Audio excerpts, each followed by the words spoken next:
Boutiquing your brand. In other words, how do you get a micro brand that works where you can carve out a niche? That's very important. In fact, I'm going to be adding something on how to boutique your brand and how to create cult branding in what you're doing in my Badass Emotional Branding. And the link is in the description as well as on the homepage of the channel here.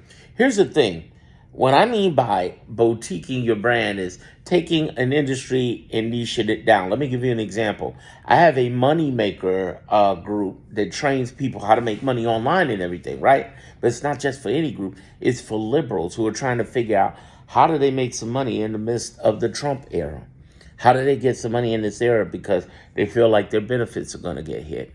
You know, I also have a micro group that I teach things like how to really manifest online in the online world so you can focus more. I call it math, money, mindset.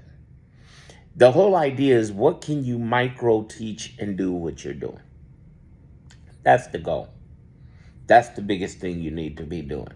How do you become the micro brand of an area? Think about everything in your industry and how can you cut it down? You know, the more you get into specifics, the better you are. Psychologically, people are trained that way. How do I know? The one word, specialization.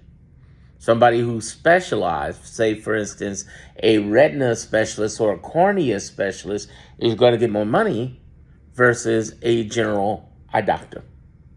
How much specialization can you put into your business?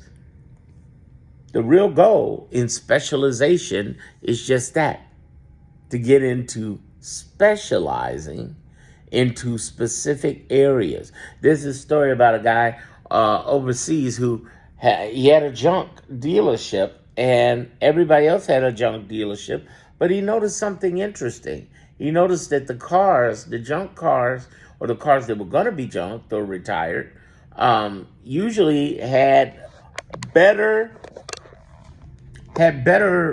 passenger doors than they did driver doors. So what he did is he started on this trek to go after driver doors, and he started to specialize in selling driver doors.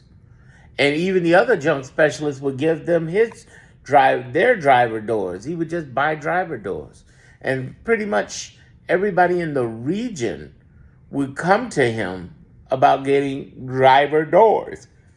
These were people who already had cars. They just needed better driver doors. The driver doors were weak and they need better driver doors. And he cleaned up.